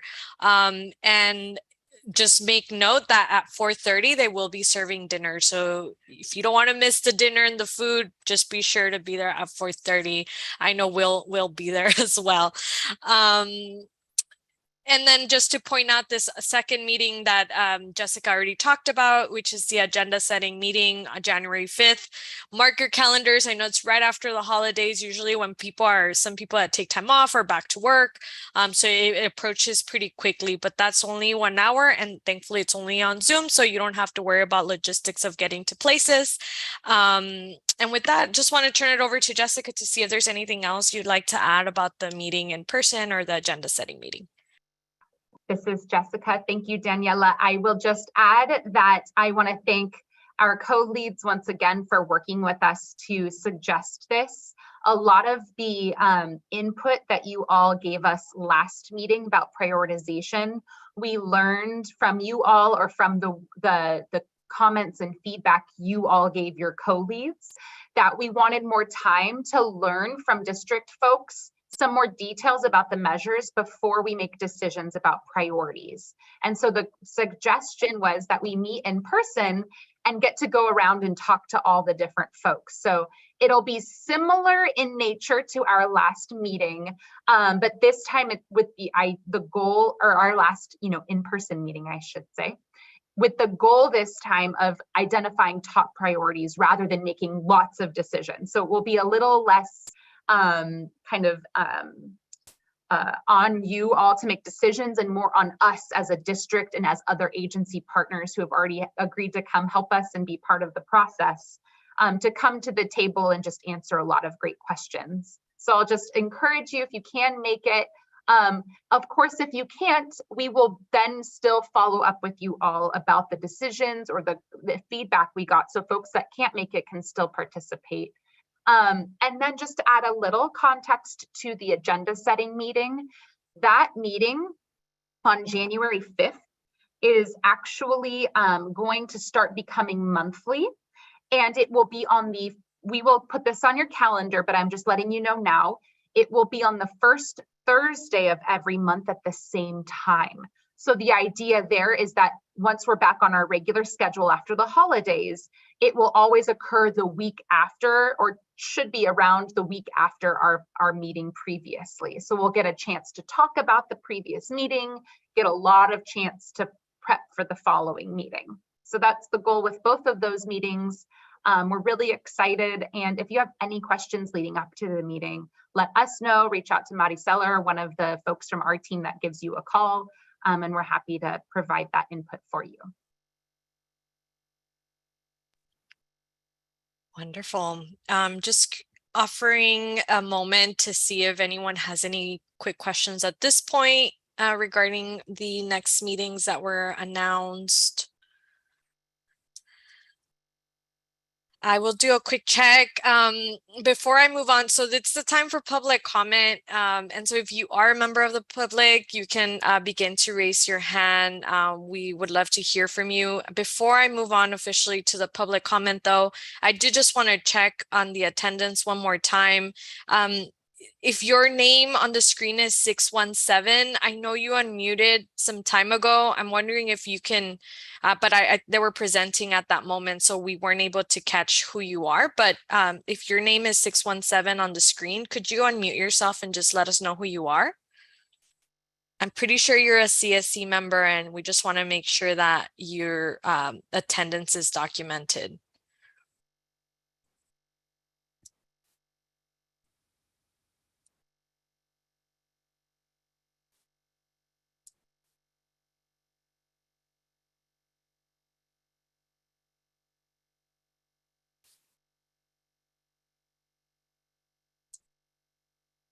I'll just announce it one more time in case folks stepped away and maybe are able to hear me now. But if your name on the screen shows as 617, you're the only person that has that name.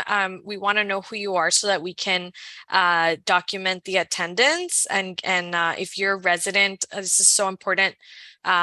If you're part of the stipend program. So please unmute yourself and let us know who you are. And I am sending you the notification to unmute, but I don't know if you receive it.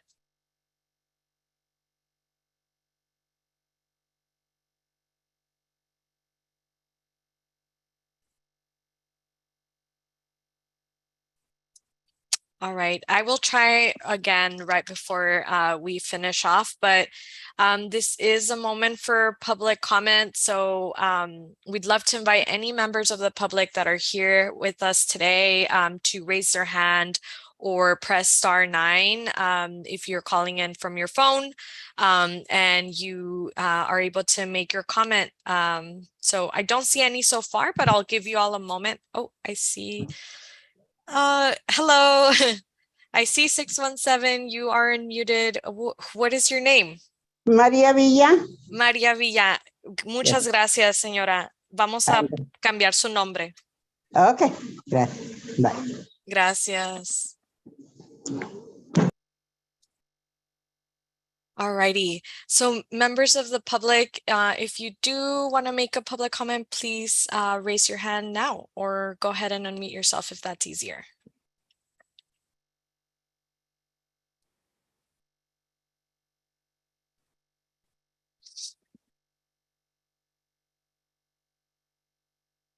Alrighty, I will take that as no comments and we can begin to wrap us up. You know what we didn't do, and I don't really see it on here, but could we just take a moment to, since we have a couple minutes, to go over the action items? I think that's the only other thing that I'm catching that we haven't done. So at this point, I'm going to turn to my team and see if we're able to display those and just go through that briefly before everyone takes off for the rest of the evening. Yes, thank you, Daniela. Let me share my screen here. And I will make these larger.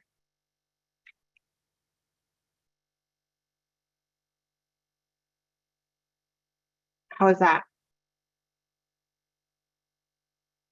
Maybe a little bit bigger.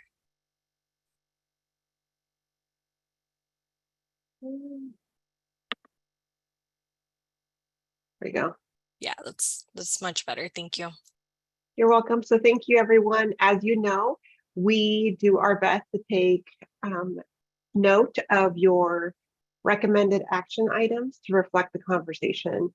So these are real time, so we often might get it wrong, or we might need to tweak these a little bit to ensure that they truly do represent what you all shared. We did hear that the Air District will ensure that the SERP tracker is finalized to reflect the priorities identified by the CSC. So at the top of the hour, we saw a visual representation of what the SERP tracker will look like. You all provided feedback. So in the next version of that, you should see some modifications that represent today's conversation. In addition to that, the Air District will use feedback shared about outreach and education to develop its next iteration of events.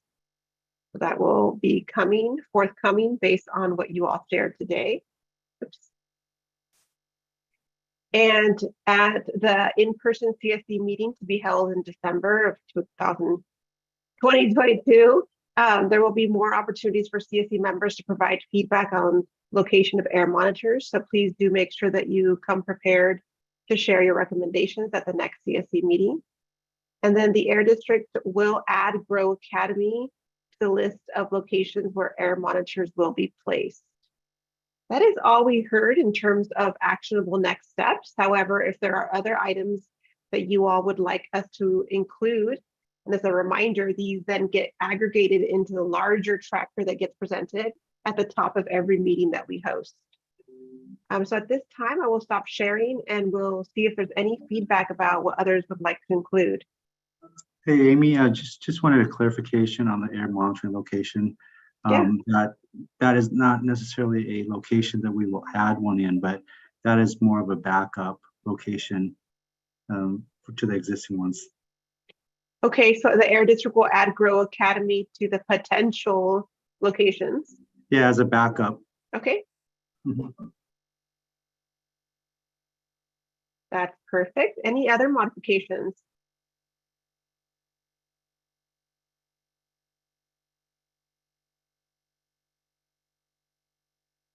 Not seeing any at this time. Thank you all for giving us the time and opportunity to share with you the action items. Thank you so much, Amy. And we are coming to the end of our meeting and just want to thank all of our speakers one more time. Thank Marisela for the facilitation today, and Linguistica for the interpretation, and all our partner agencies for this work and for your contributions today. Just remember, do not come to the meeting on November. We will see you in December in person, and then would really just love to turn it over to Jessica in case you have any final remarks, but have a great night, everyone. I'm good, thank you. And thank you all. Have a great night. See you hopefully in person, and take care. Happy Thanksgiving. I guess that's the next thing.